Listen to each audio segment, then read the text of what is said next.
Bueno, hola a todos, buenas tardes, bienvenidos a este webinar. ¿Está lista su empresa para afrontar un ataque de ransomware? Una visión desde la auditoría en ciberseguridad.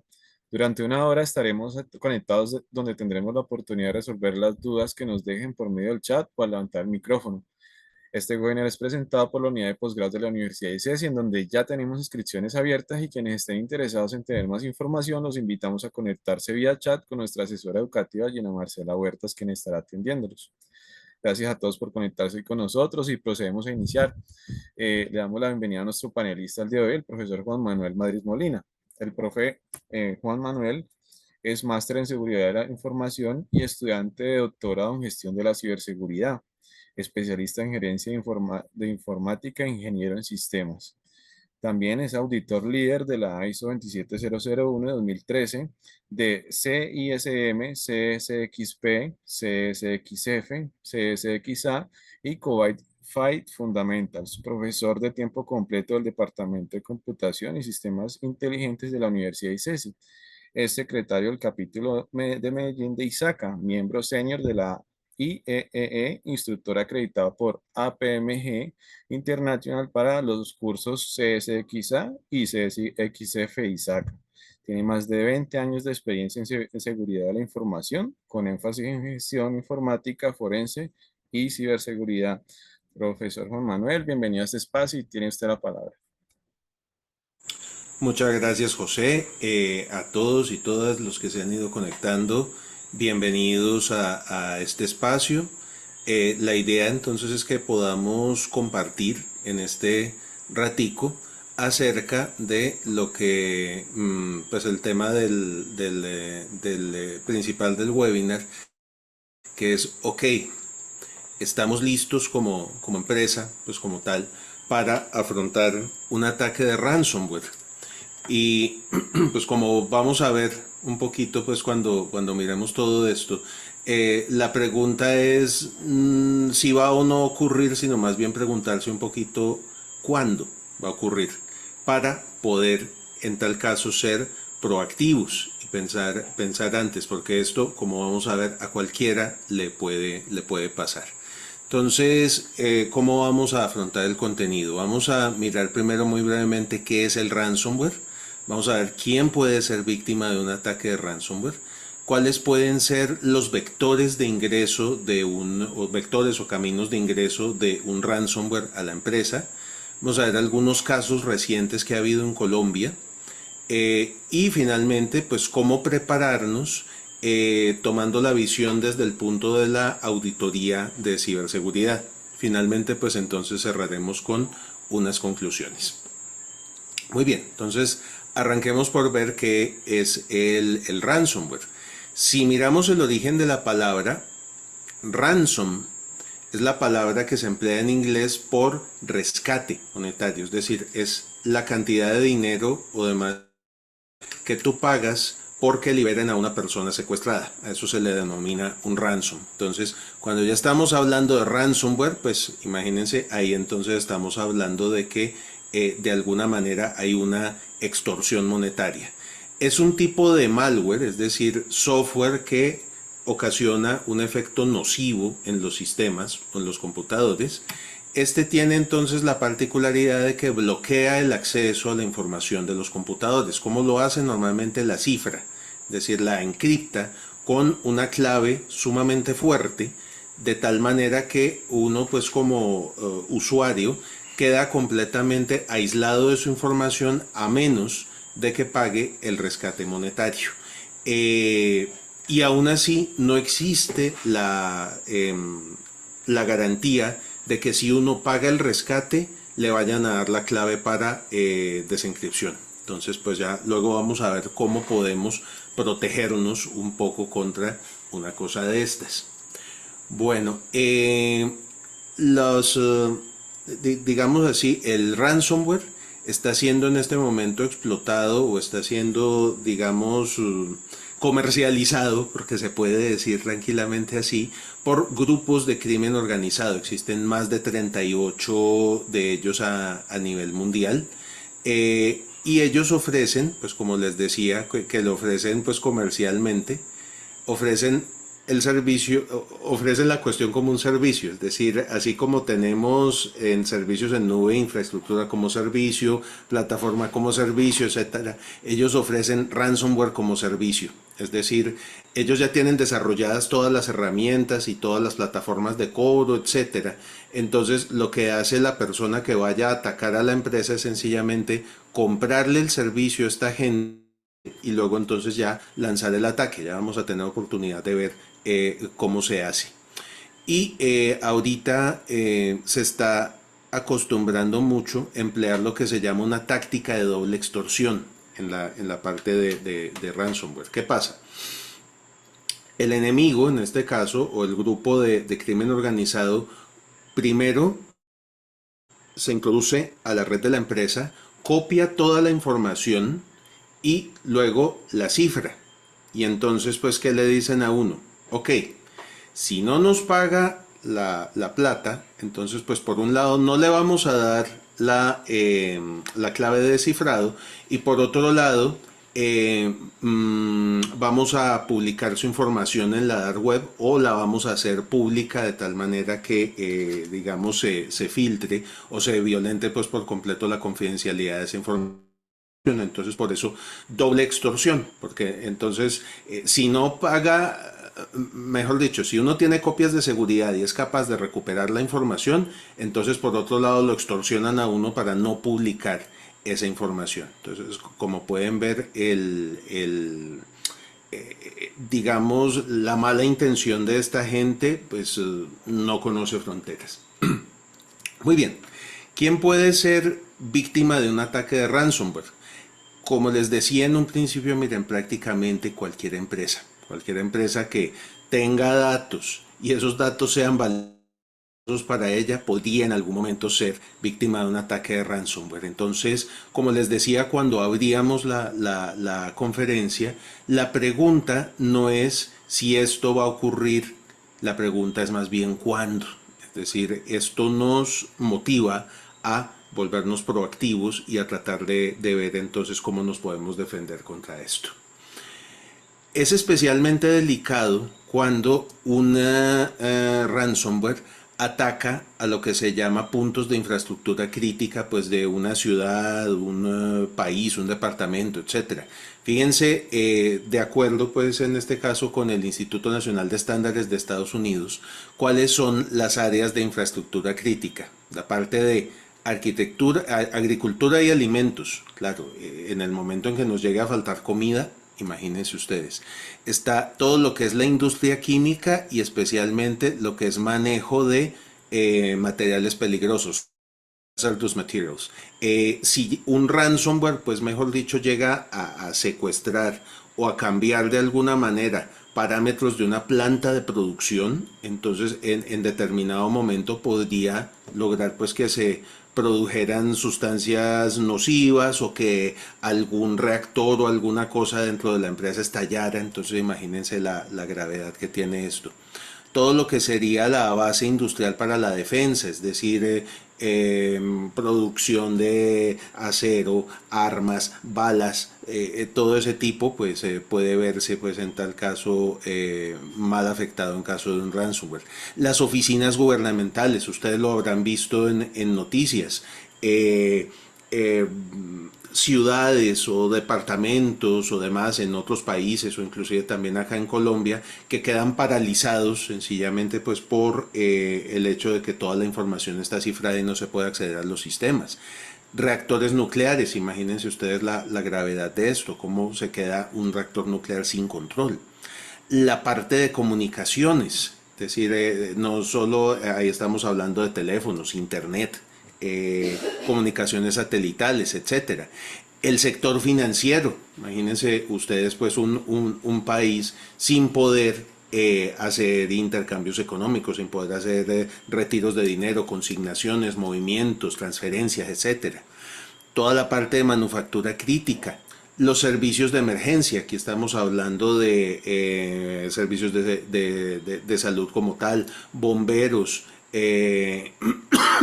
respuesta a motines, etcétera. Toda la parte de tecnología de información, transporte, Aquí ya tenemos transporte terrestre, transporte aéreo, transporte naval, instalaciones comerciales, toda la parte de represas, energía, salud y lo que tiene que ver con agua y sistemas de tratamiento de agua. Entonces, fíjense que una que a cualquiera de estas 16 áreas que tenemos acá podría resultar catastrófico pues para la organización de una ciudad, un departamento, un país, etcétera. Bueno, vamos a ver ahorita cómo entra o las avenidas principales de entrada del ransomware a una empresa. Esta es una de las principales, lo que se llama la ingeniería social. Es decir, eh, ingeniería social son todo tipos de tácticas que buscan engañar a las personas de tal manera que en este caso, por ejemplo, hagan clic en un enlace que viene pues o que va a descargar en este caso el malware en la empresa, que hagan clic en un anexo de correo que viene infectado, o que, mejor dicho, naveguen a algún sitio incorrecto en el teléfono, etcétera. De lo más común acá pues está el phishing, que es correos que son ilegítimos, pero parecen venir legítimamente de la empresa o de alguno de los proveedores, etcétera, donde le van diciendo a uno, ok, por favor instale este software pues para hacer el mantenimiento de tal cosa, o haga clic en este enlace si no le vamos a desactivar su cuenta bancaria, etcétera. Ahí tenemos phishing, que es con correo electrónico. Por este lado también tenemos smishing, que es todo lo que es ya por mensajes cortos de texto o WhatsApp. Y tenemos también, pues podría haber algún tipo de phishing, que es cuando ya hacen el engaño a través de una llamada telefónica, a través de voz. Bueno, otra de las vías de entrada tenemos entonces lo que llaman el malvertising, es decir, anuncios maliciosos sobre los cuales uno hace clic y en determinado momento entonces podría estar descargando el software o el ransom como tal. Muchos de estos ataques actualmente ya funcionan como ataques sin archivos, es decir, en el sentido de que ya no se descarga nada del computador afectado, sino que se corre todo en memoria de tal manera que ya inclusive es muchísimo más difícil encontrar evidencia de cómo arrancó el ataque, porque sencillamente no te quedó ningún archivo grabado en el computador que dijera uno, este es el ejecutable del malware. No, allí entonces podría pasar mucho más por debajo del radar. Todo lo que son, esto es protocolo de escritorio remoto, es decir, cuando uno hace conexión remota con algún otro equipo, si esa conexión remota se hace contra un equipo incorrecto, uno podría estar conectando su red a otra red en la cual entonces le podrían estar a uno inyectando software malicioso. Se ha dado también el caso de que algún proveedor de servicio, esto es entonces en lo que se llama ataques de cadena de suministro.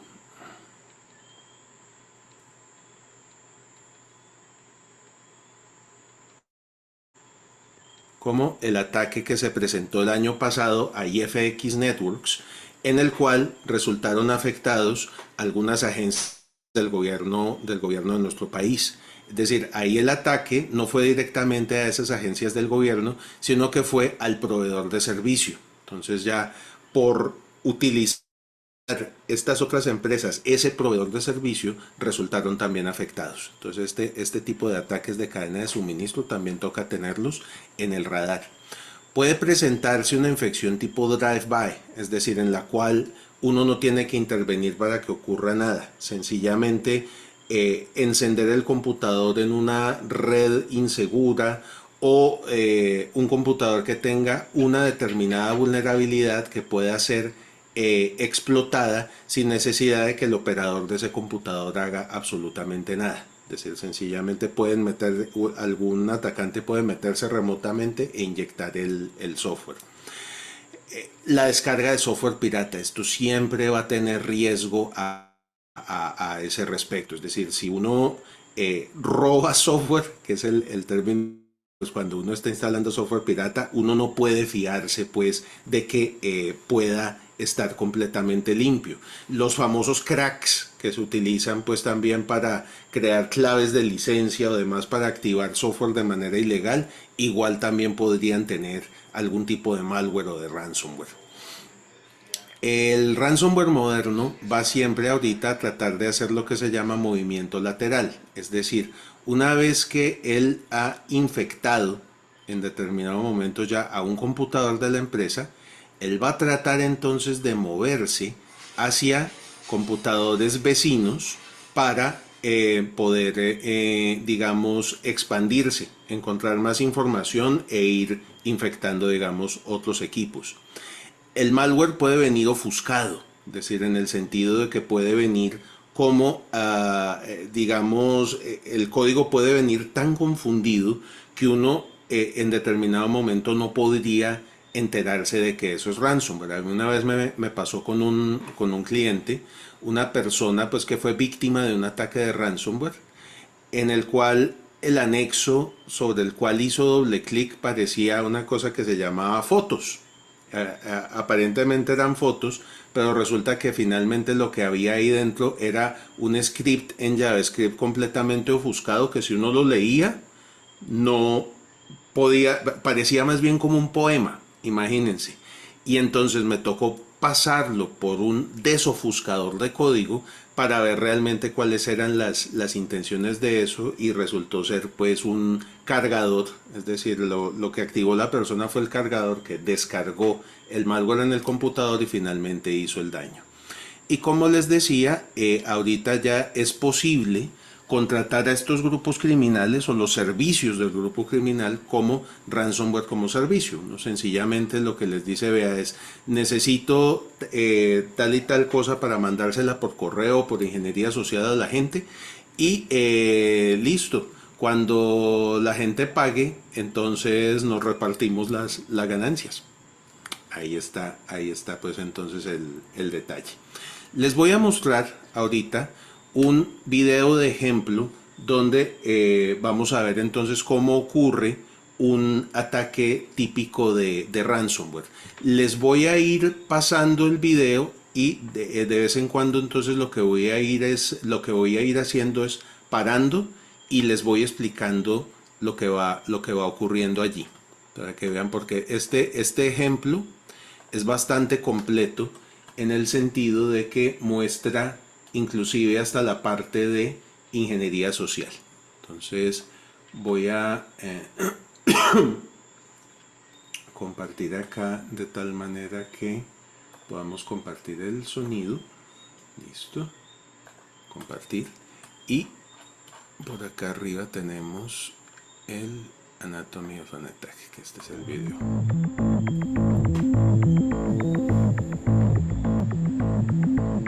How did you decide to become a hacker?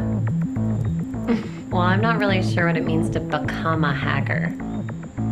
That's like some guy in a hoodie who types really fast and stays up all night writing code and cracking passwords. Listo. Aquí tengan en cuenta lo siguiente. Miren el nombre de esa persona, Mark Hanning. Mark Hanning es el CEO, o digamos pues el presidente o demás, o gerente de la junta de una empresa que se llama Qualicart.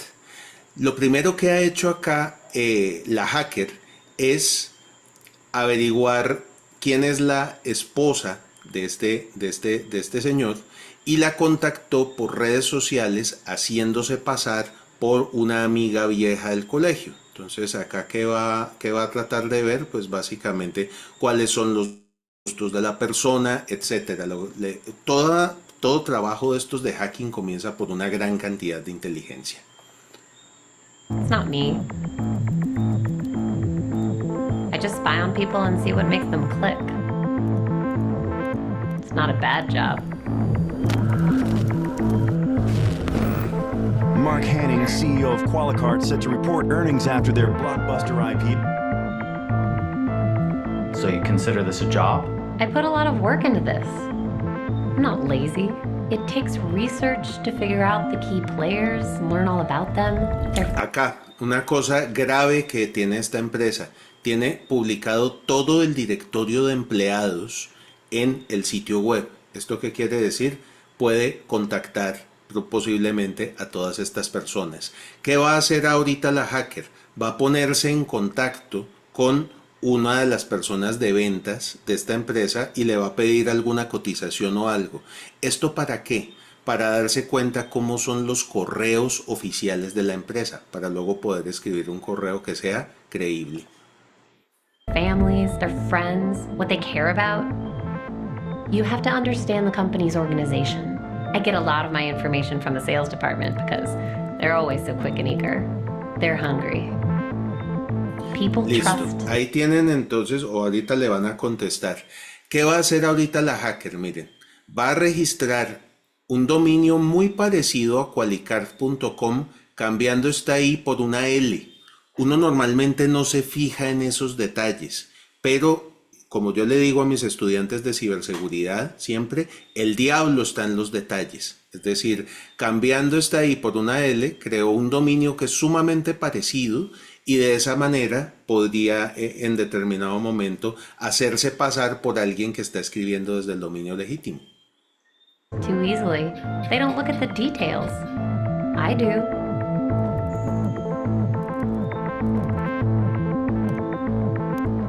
Details matter. That's what I'm good at. It has to look completely believable. It has to look familiar. This is where research is important. It's not some generic piece of spam. It's an email from their boss with their company signature. Si vieron ahí, agarró entonces y cambió el pie del correo pues que había recibido el vendedor, se hizo pasar por el CEO de la empresa y ya tenía toda la lista de correos jalada pues digamos en este caso desde el sitio web. It's written in the voice of the boss. It's what he would say if he were writing this. What about the malware itself? How does that work? Somebody else out there already wrote all the code that does the actual attack. Aquí entonces la hacker está utilizando ransomware como servicio, es decir, sencillamente en este caso está contratando el servicio de alguna empresa que ya tiene todo el software. Lo que hace entonces es decirle cuánta plata va a pedir y generar pues en este caso el archivo ejecutable maligno que va a aparecer como un PDF. I'm just using it in the attachment. My skill is in my ability to get a bunch of people to click on that attachment. I always wonder what it's like when the whole thing unfolds on their end, when the panic sets in. Please leave your message after the beep. Hey, this is Rajiv in finance. Call me as soon as you get this. Something's up with my laptop. I can't. Katie, are you on your way into the office? Something's going on with our file servers. Karen in HR, our benefits dashboard seems really slow. We're getting calls from users on it. Give me a call when you get this. Joining conference now. Apparently, there's a malware attack targeting our main... It's ransomware. They're holding us hostage. We're locked out of everything. I can't even check my phone. What about the backup? That will take days. We need this fixed now. Pay it.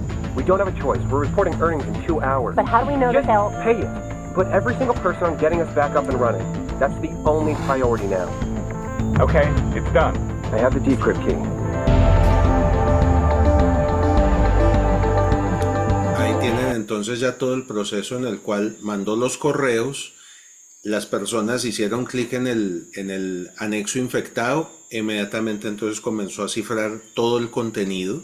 Allí vieron la empresa pues estaba a punto de hacer su reporte de ganancias y demás pues para el semestre, entonces dijeron, vea, recuperar los backups nos va a tomar días o lo que sea, entonces tenemos que pagar.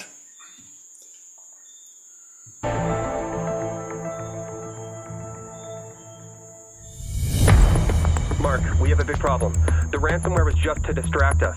They got inside. They got everything. Customer data, financials, everything. Qualicart is reeling today from the news that hackers have released the personal information of nearly The 2 Nasdaq million closed customers. lower today, led by Qualicart, which was down 14% on news that their recent data breach may be far worse than the company Its originally stock fell to a acknowledged. new all-time low on news that CEO Mark Hanning is stepping down after what is turning out to be one of the worst breaches of personal information in recent history.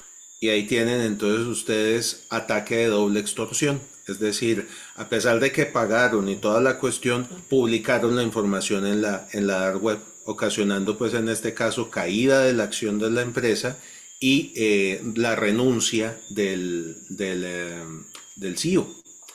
Entonces voy a quitar aquí ya el compartir del video, ya listo.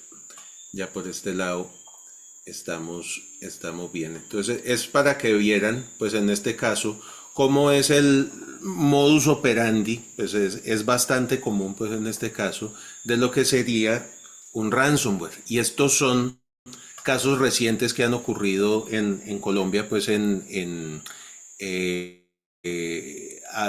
hay algunos que son de hace 2 años, hay otros que son del año pasado. Por ejemplo, el caso de Colsanitas y Medisanitas, que fue súper publicitado. El caso del periódico El Espectador.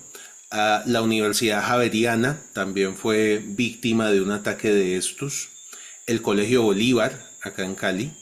El grupo Prisa, que es entre otras cosas, pues son los dueños de Caracol como tal. El grupo Nutresa también llegó a ser víctima de un ataque de estos. Y como les decía, IFX Networks el año pasado fue víctima de un ataque de estos y por cadena de suministros llegó a afectar varias entidades de salud y de justicia del gobierno de Colombia. Entonces ya vistos cómo opera la cosa y demás, entonces acá uno ya pudiera preguntarse, ok, ¿y ahora cómo podré defenderme? Entonces vamos a ver cómo prepararnos viendo un poquito desde el punto de vista de la auditoría, es decir, desde controles que deberían cumplirse. Esta metodología es aconsejada por ISACA, que es una organización profesional sin ánimo de lucro, que reúne pues a más de 150,000 profesionales en el área pues de riesgos, tecnología, ciberseguridad, auditoría, etc. Entonces, para prepararnos tenemos que tener en cuenta 4 áreas. La primera, estar listos por el lado de gobierno corporativo, importantísimo. La segunda es ver entonces qué medidas tomamos para proteger la información. Va a haber unas ciertas salvaguardas técnicas y acá importantísimo, va a haber también ciertas salvaguardas humanas. Entonces vamos a estudiar en detalle cada una de estas. Comencemos entonces por gobierno corporativo. A esto hay que botarle tiempo, es decir, tenemos que tener estrategias y tenemos que tener políticas a este respecto. Fíjense, tiene que haber una política de ransomware y aprobada por la junta directiva de la empresa. Es decir, en caso de un ataque de estos, ok, ¿cuál va a ser todo el proceso? ¿Se va a pagar o no se va a pagar? Voy a tomar póliza de seguro contra ransomware o no la voy a tomar. Vamos a tener activos en criptomonedas o no los vamos a tener. Fíjense, hay que empezar a hacerse ahí una gran cantidad de preguntas duras en el sentido de ver entonces cómo voy a reaccionar ante una cosa de estas. Importantísimo acá, con el ransomware, como el ransomware cifra la información y de alguna manera nos la vuelve inaccesible, entonces la mejor defensa que podemos tener contra un ransomware es nuestros backups, es decir, nuestras copias de seguridad. Tenemos que tener, por lo tanto, una política muy clara de backup y recuperación. Y acá esto incluye, ok, ¿de cuáles datos? ¿Qué tipo de backup voy a hacer? Incremental, completo, diferencial, etcétera. ¿Con cuánta frecuencia? A diario, cada hora, cada 2 días, no sé. Y tenemos finalmente qué tan frecuentemente se las van a probar. Es decir, no les vaya a pasar lo que me pasó a mí, que fui a hacer una vez alguna actualización del sistema, pues como tal. Yo tomé mis backups, todo eso, backup de la base de datos, etcétera. Finalmente entonces fui a ver cómo funcionaba todo y el proceso de actualización no funcionó. Fui a restaurar mis backups y cuando me voy a dar cuenta el export de la base de datos en ceros, es decir, 0 bytes. Entonces, de alguna manera, allí pues tenía también un backup de un día anterior, pero se perdió toda la transaccionalidad del día. Entonces, importantísimo tener toda esta parte de pruebas. Y finalmente, tiene que haber entonces una política con respecto a que tiene que existir la función de respuesta a incidentes. Por acá, Wilson nos hace un comentario en el sentido de la ley 1273 de 2009. No se debe pagar ciberdelincuencia, o no se debe o no se puede pagar. Es más fácil utilizar las pólizas contra ciberdelincuencia. Ahí te doy la razón. Lo importante es haber pensado, es decir, todas estas cosas y demás a priori. Es decir, no podemos hacer lo que hizo esta empresa del ejemplo del video, que fue actuar básicamente con pánico. Es decir, ellos no tenían o no estaban preparados pues para una cosa de estas, entonces no sabían cómo actuar en algún aspecto de estos. Bueno.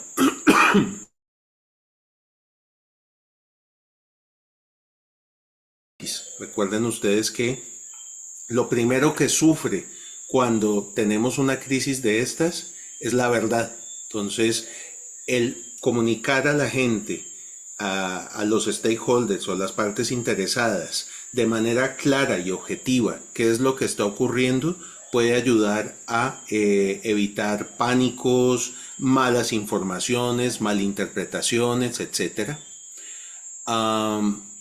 La empresa tiene que tener también una política de uso de criptomonedas. Como les decía, pues pagar el rescate nunca es recomendable. Ya tocaría ver en tal caso, pues ya cada empresa decide, pues en este caso, qué hace.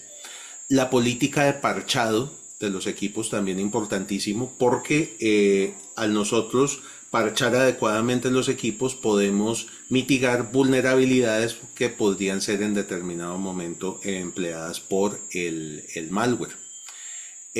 Así como existe política de parchado, tenemos que tener una política de gestión de vulnerabilidades, es decir, que nos permita encontrar esas vulnerabilidades mediante escaneos, pruebas de penetración, etcétera, y demás, para luego mitigarlas, arreglarlas, crearle workarounds, etcétera.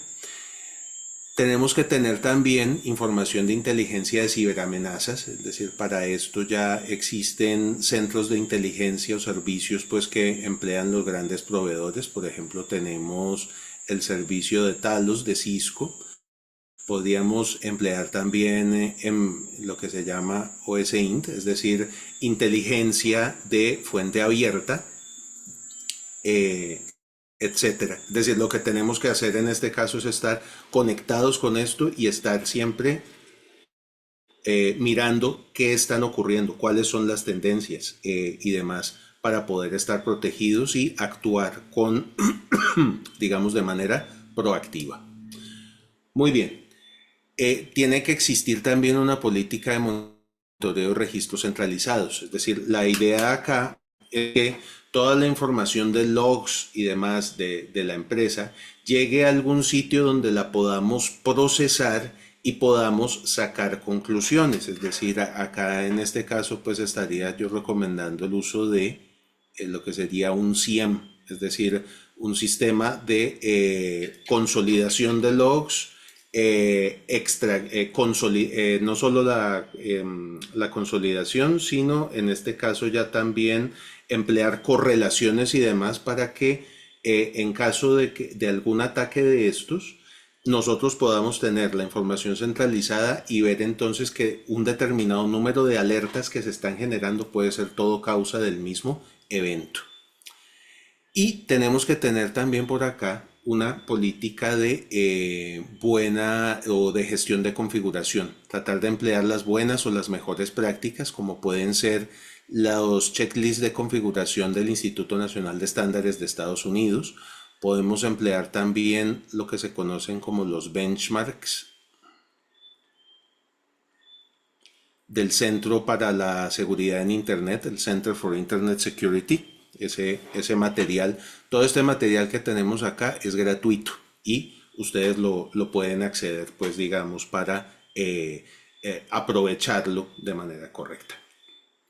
Bueno, en cuanto a evaluación del riesgo, fíjense que aquí ya salimos de la parte de política. Entonces, lo importante es que los riesgos por ransomware se incluyan en el análisis, para que nosotros pues podamos ver ahí el impacto sobre el negocio, etcétera, y mirar entonces posibles escenarios que pudieran ocurrir. Entonces, lo importante ahí, como les digo, es considerar esto como riesgo, es decir, no meter la cabeza en la tierra como hace el avestruz, sino sencillamente ver que pudiéramos de alguna manera resultar afectados por esto.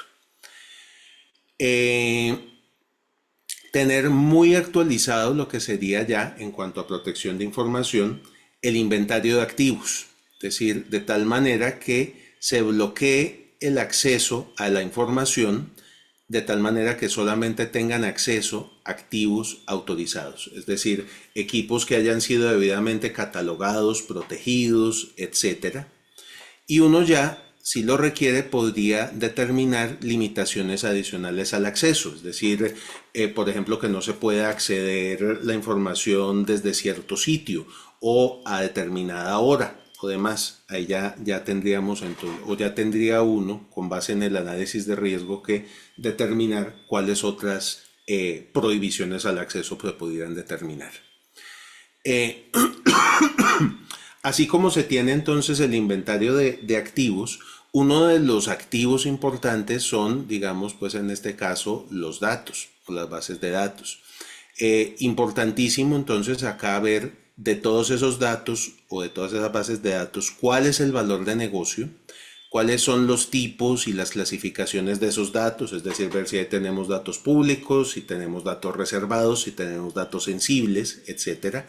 Con base en esos tipos y clasificaciones, cuáles serían los requerimientos de manejo y de control como tal, dónde están localizados. Están localizados, no sé, en la nube, en algún determinado servidor, etcétera. Siempre hay que saber dónde están. Y pues ya serían las instrucciones o indicaciones, consideraciones como tal de uso y de manejo. Bueno, con respecto a ese inventario de datos, podemos tener nosotros sistemas de descubrimiento de datos, es decir, que nos ayuden en determinado momento a ver bases de datos o archivos, cosas importantes que se nos hayan saltado en el inventario. Ahora pues con la gran cantidad de datos que existen en una empresa, muy fácilmente puede uno olvidarse de incluir determinados datos en el inventario. Entonces la idea es ver dónde están localizados y de nuevo qué tipos de datos estamos tratando allí. Y los flujos de datos, es decir, cómo fluyen los datos dentro de la empresa, cómo fluyen, por ejemplo, con los proveedores, con los clientes, etcétera. Todos esos flujos de datos tienen que estar documentados y actualizados, porque cualquiera de estos flujos de datos podría utilizarse también para infiltrar o exfiltrar datos como tal. Bueno, ya en cuanto a procesos operativos, la empresa tiene que tener un playbook, es decir, tiene que tener ya la serie de pasos de alto nivel que se necesitan para responder a un ataque de ransomware. Y esto, ahí sí, tendría que ser ensayado en un determinado momento. Es decir, todo procedimiento de contingencia, además, que nosotros vayamos a implementar dentro de la empresa, tiene que estar preferiblemente ensayado, porque si no se le han hecho pruebas a estas cosas, empiezan a ocurrir sorpresas. E imagínense, pues mejor dicho, cuando estamos en momento de crisis, es el peor momento para que aparezcan precisamente esas sorpresas. Es recomendable contar con herramientas de monitoreo de la configuración que nos ayuden a ver si de alguna manera se han cambiado cosas como archivos ejecutables, que se haga registro de todo lo que son descargas de archivos que podrían en determinado momento ser potencialmente maliciosos, y que se estén monitoreando constantemente los logs, de nuevo, los archivos de registro en los cuales se registran todo lo que serían las alertas que pudiera generar el hardware o el software. Ya mirando acá entonces seguridad de los dispositivos, los firewalls tienen que estar bien configurados para, digamos, impedir acceso a determinadas partes de la empresa o a determinados equipos pues que puedan tener la información valiosa. Por este mismo lado de los firewalls tenemos las listas de control de acceso pues de dispositivos de red o listas de control de acceso a archivos. Tenemos acá el uso de WAF. WAF traduce por Web Application Firewall. Este tipo de firewall especial lo que hace es tratar de bloquear todo lo que serían ataques a aplicaciones web, por ejemplo, ataques tipo inyección SQL, cross-site scripting o demás, que también podrían utilizarse potencialmente para inyectar malware. Deben existir herramientas forenses que nos permitan, en caso de que ocurra algún ataque o en caso de que ocurra algún desastre, ver cómo ocurrió la cadena de hechos como tal, y en tal caso también que nos permitan de alguna manera recuperar información perdida. Acá preguntan, dice, cuando habla de listas de control de acceso, ¿se refiere a los usuarios que acceden a la información? Sí, los usuarios o los procesos que acceden a la información con lo tal. Porque tú normalmente cuando tienes una lista de control de acceso, ¿qué tienes? Es una tabla o una matriz donde está una serie de recursos y una serie de usuarios. Esos usuarios pueden ser personas o máquinas. Entonces uno en las intersecciones de esa matriz tiene los permisos que un determinado usuario o máquina tiene sobre determinado recurso. Es decir, por ejemplo, tiene permiso de escritura, tiene permiso de lectura, de modificación, de borrado, etc. Bueno, ok. Listo. Tenemos por otro lado, ok, con mucho gusto.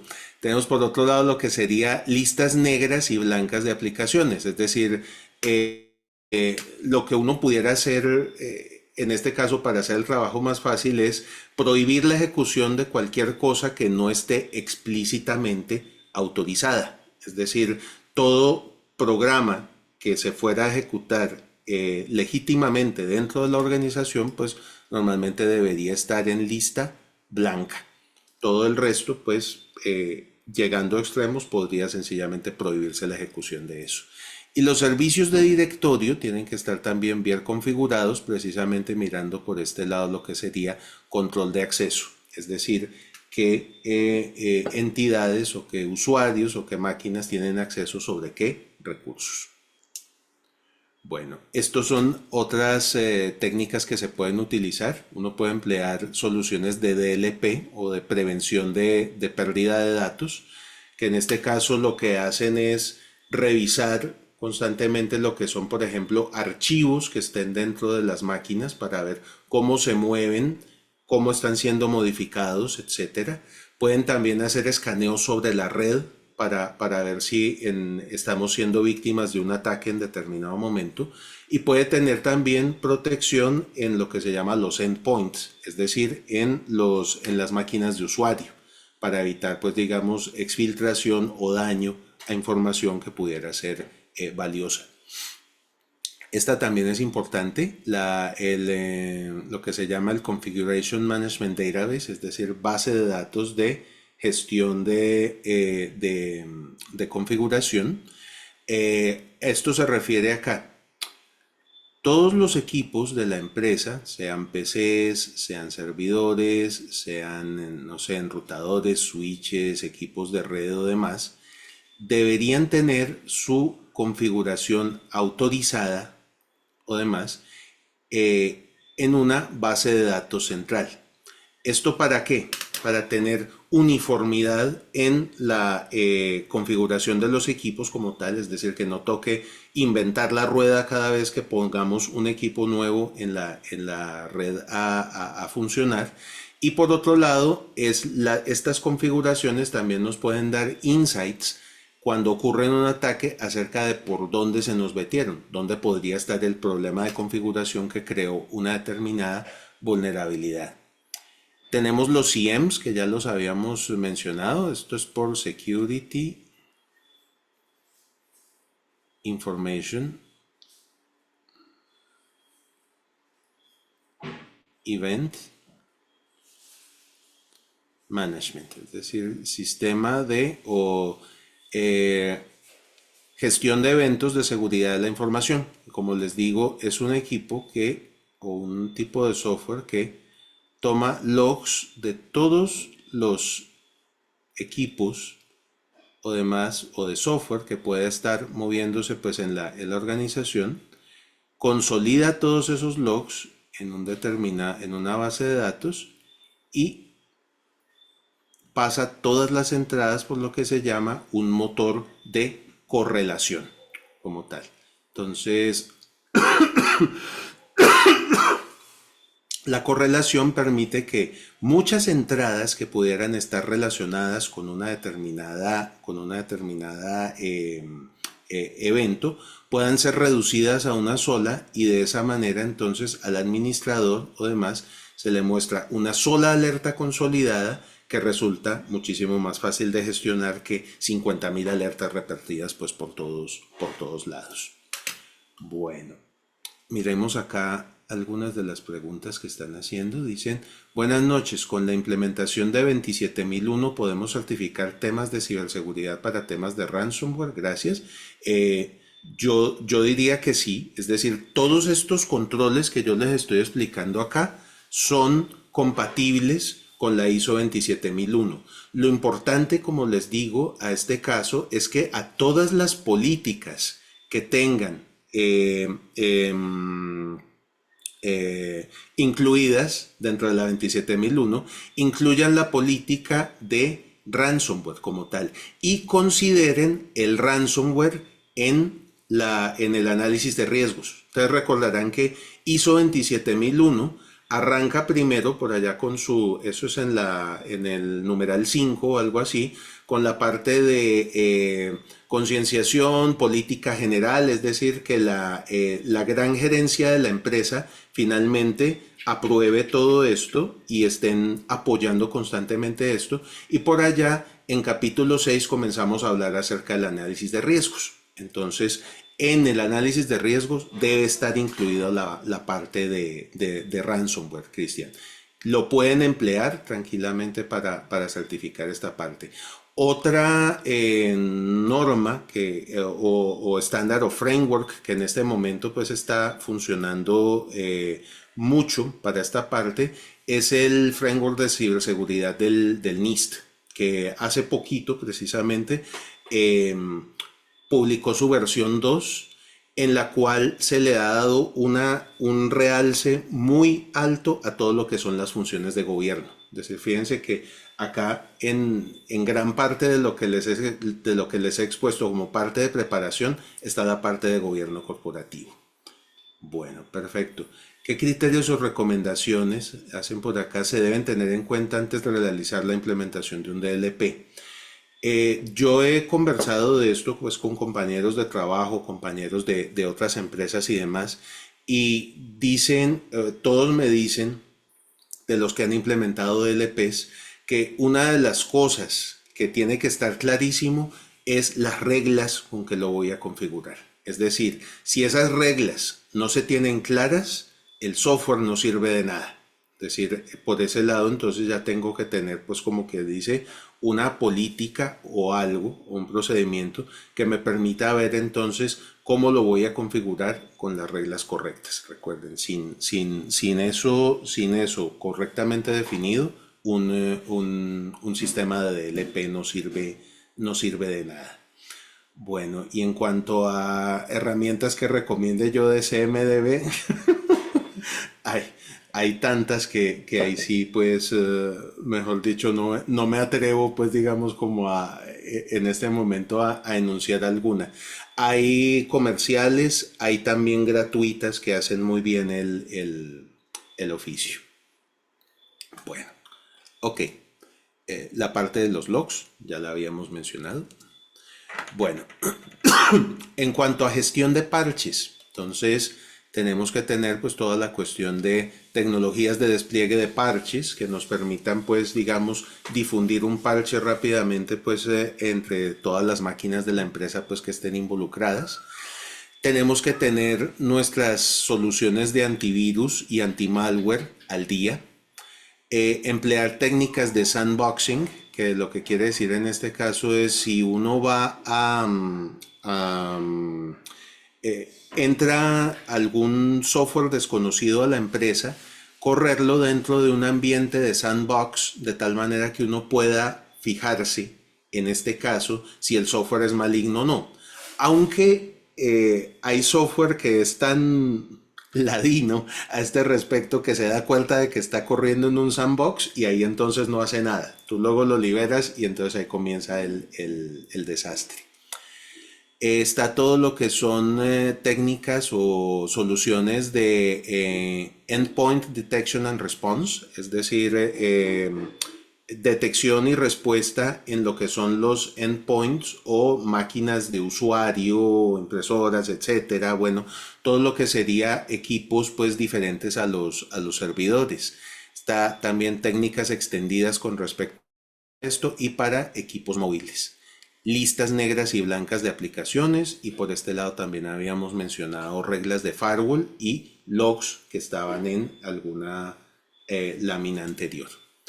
Bueno, se pueden emplear ya como salvaguardas técnicas tecnologías de engaño, es decir, honeypots, honey tokens, honey documents. Estos son recursos sumamente atractivos al cual el hacker se puede meter pero no puede hacer nada. Entonces de esa manera nosotros podemos hacerle inteligencia al hacker, es decir, tratar de utilizar estas máquinas o demás pues para analizar los tipos de ataques que nos podrían hacer.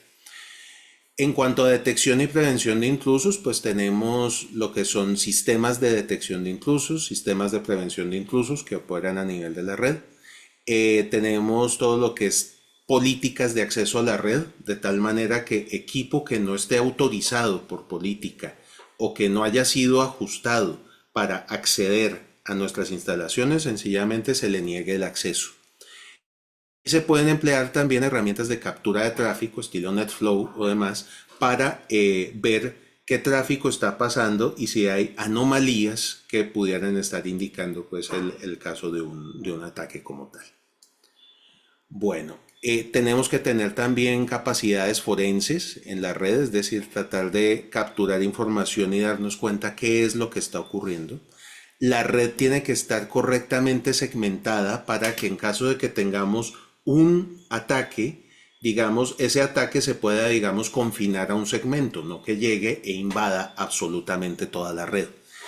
Y útil también tener servidores proxy que de alguna manera estén metidos dentro de las comunicaciones de tal manera que ellos puedan detectar si hay algún tráfico o solicitud sospechosa que en determinado momento se pueda bloquear. Y pues la arquitectura y configuración de nuestros sistemas y de nuestra red deben estar hechos de tal manera que reduzcamos la superficie de ataque, es decir, que estemos lo menos expuestos posibles a vulnerabilidades. Bueno, y finalmente, pero no por ello menos importante, las salvaguardas humanas. Es decir, finalmente nosotros como seres humanos siempre somos el eslabón más débil de toda la cadena. Entonces, lo que tenemos que hacer primero es concienciar y educar a los usuarios. ¿Cómo? Ayudándoles a reconocer eventos. Es decir, que no tengan ningún miedo de reportar anomalías o cosas de esas, porque suele ocurrir en muchas empresas que los usuarios van a reportar, ya llegó otra vez este usuario cansón a reportarme pues cosas o demás, Cuando un usuario se siente maltratado o ignorado de esa manera, pues sencillamente no vuelve a colaborar. Y resulta que los usuarios como tal son nuestra primera línea de defensa.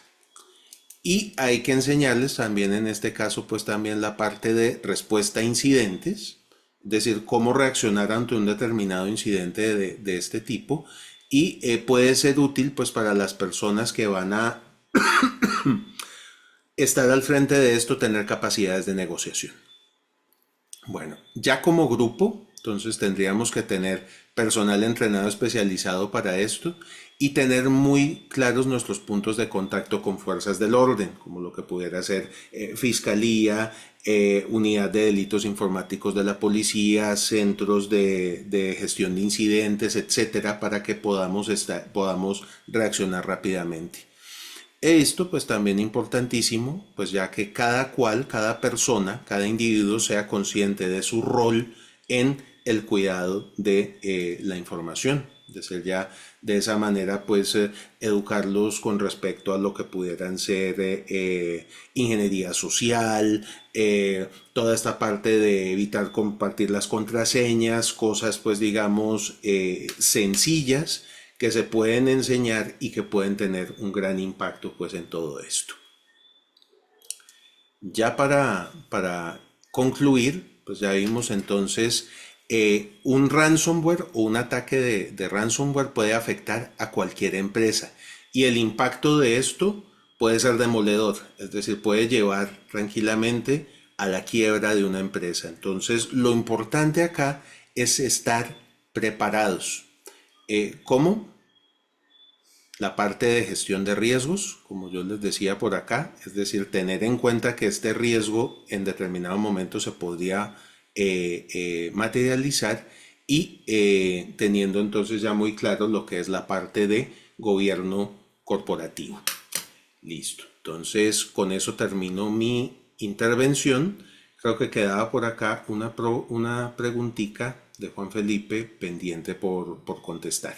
Entonces dice, buenas noches, en el contexto de empresas con recursos limitados, ¿cuál sería la solución prioritaria a implementar? ¿La capacitación del personal en ciberseguridad o la implementación de tecnologías específicas para protegerse de las amenazas cibernéticas?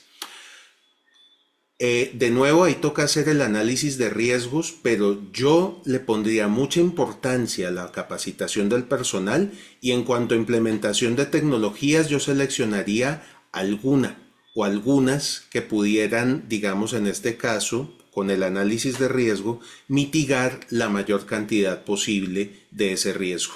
Pero yo en este caso sí le pondría mucha importancia a educar a la gente. Por ese lado, tendrías mucho territorio ganado. Listo. No sé si hay alguna otra pregunta o alguna otra inquietud adicional.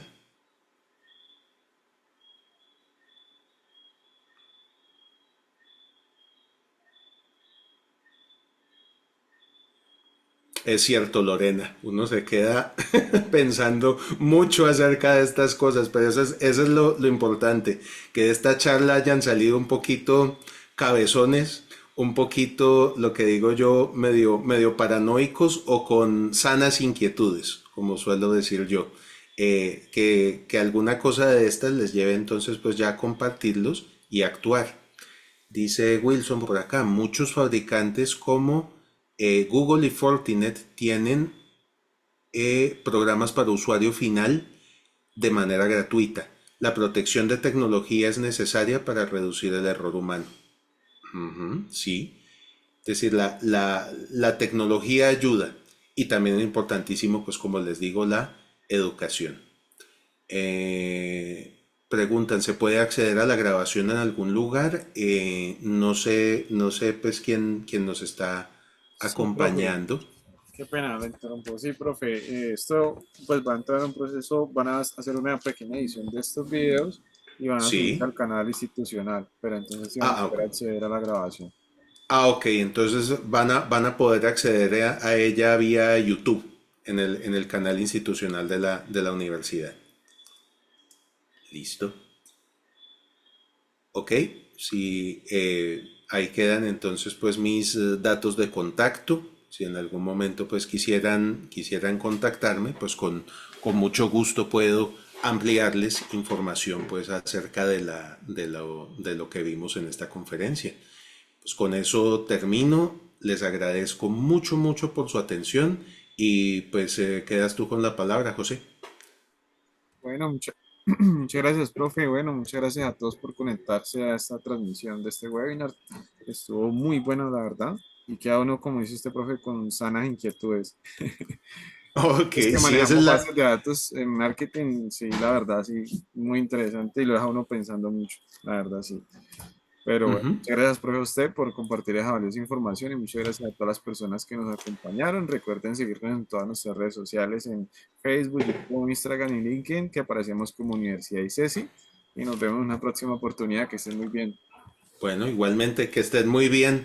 Mil gracias por su atención. Feliz noche.